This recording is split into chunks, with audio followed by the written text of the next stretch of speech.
Hello students, आपके MSc final के जो 7th पेपर है जिसमें प्लांट डेवलपमेंट है, प्लांट एनाटॉमी है और प्लांट एम्ब्रियोलॉजी है, उसके पेपर के फर्स्ट सेक्शन में टॉपिक है प्लांट डेवलपमेंट या unique features of plant development and growth in comparison to animal growth. उसके बारे में आज हम बात करते हैं। हम इस सेक्शन में जो मेजर डिफरेंसेस हैं जो एनिमल डेवलपमेंट से, उनके बारे में बात करेंगे। और दूसरा है कुछ ऐसे भी फीचर्स हैं जो सिर्फ यूनिक हैं प्लांट डेवलपमेंट या ग्रोथ में।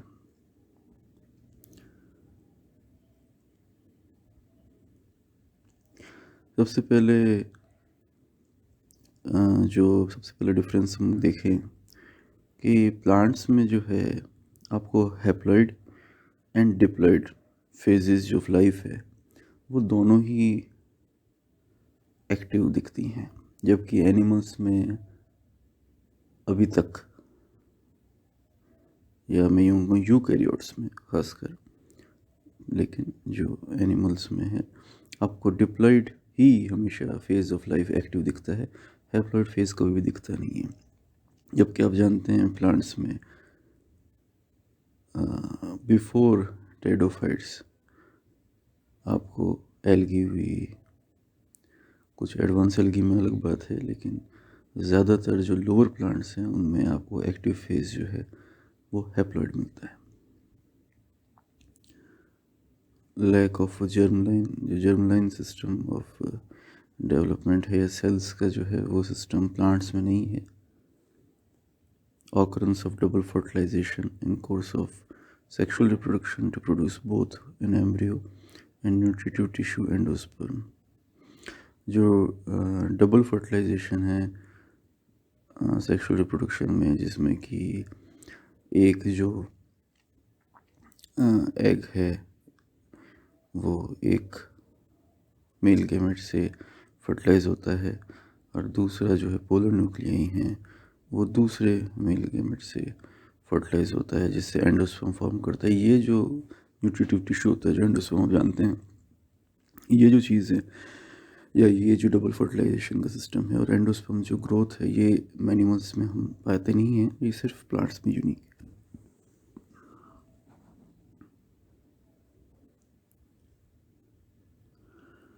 Plant cells are non motile है, जैसे कि आप जानते हैं कि प्लांट्स मूव नहीं कर सकते, वो स्टेबल हैं, तो उनको वो धूप में है तो धूप में है, छाया में तो उनको एडजस्ट अपने आप करना पड़ता है। जबकि एनिमल्स मोबाइल हैं तो वो अपने हिसाब से अपना माइक्रो क्लाइमेट कम से कम वो एडजस्ट कर सकते हैं।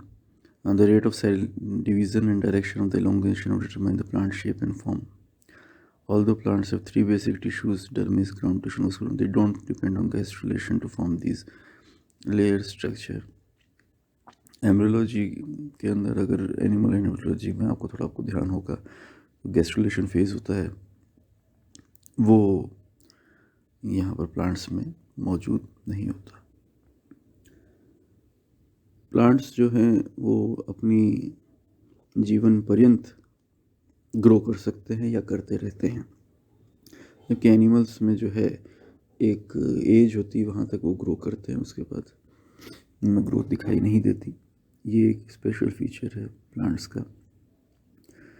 और fresh organs develop during course of their entire life cycle by groups of actively dividing cells known as meristem. Meristems आप जानते हैं दो तीन तरह की होती है। एपिकल मेरिस्टेम होती है,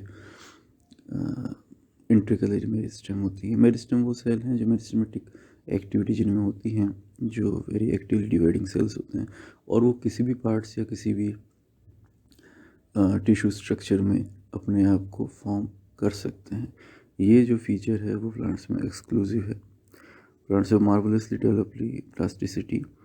Lost plant parts and even entire plants can be generated only from one cell. Furthermore, environmental factors significantly overall affect plant form। एक तो एनिमल्स जो है वो उनका फॉर्म जो है वो तकरीबन एक जैसा ही रहता है, वो एनवायरनमेंट पे इतना डिपेंडेंट नहीं होता कि आप देखें कि किसी जानवर का या किसी एनिमल का फॉर्म ही चेंज हो गया, उसका स्ट्रक्चर बेसिक वही रहता है। लेकिन एनिमल्स में ऐसी बात नहीं है, ट्रीज़ में आप देखें तो कैनोपी स्ट्रक्चर बहुत चेंज हो सकता है एनवायरमेंटल फैक्टर्स से, विंड इफेक्ट में मानिए आप, पोल्यूशन मानिए आप।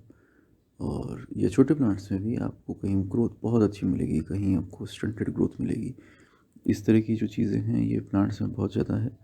और दूसरा, आप जैसे जानते हैं कि टिश्यू कल्चर में आप पढ़ते हैं कि एक सेल से भी आप कैलस फॉर्म करके और फिर ऑर्गेनोजेनेसिस करके या एम्ब्रियोजेनेसिस करके आप पूरा प्लांट वापस से रीग्रो कर सकते हैं। लेकिन ये जो एनिमल्स हैं इनमें ये चीज़ तकरीबन असंभव है। आप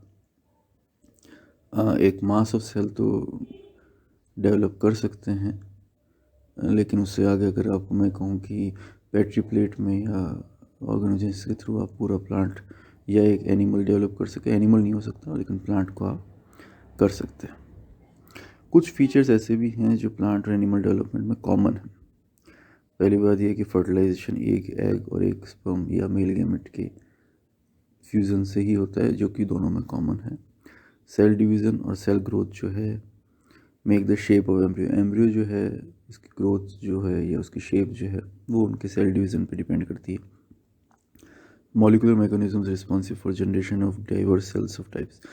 जो डिवर्स अलग अलग तरीके के सेल टाइप्स हैं जो एम्ब्रियो से बनेंगे, उनमें जो मैकेनिज़म्स है कि जो डिवीज़न ऑफ लेबर कहिए या अलग अलग सेल टाइप या टिश्यू सिस्टम बन रहे हैं, वो मॉलिकुलर मैकेनिज़्म वो तकरीबन एक जैसे से हैं दोनों प्लांट्स में और एनिमल डेवलपमेंट में।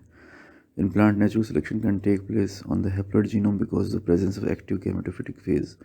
Deleterious G alleles are removed from population which are otherwise get masked in diploid population.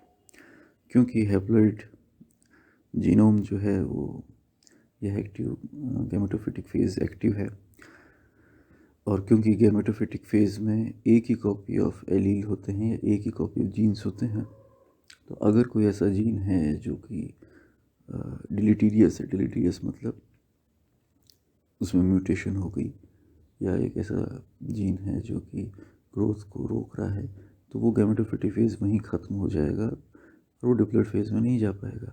लेकिन एनिमल्स में ऐसा हो नहीं पाता क्योंकि गैमेटोफिटिक फेज़ एक्टिव नहीं है। तो अगर ये देखिए नेचुरल सिलेक्शन देखिए तो वो जो है प्लांट्स में ज़्यादा एक्टिव है बनस्पत की एनिमल्स।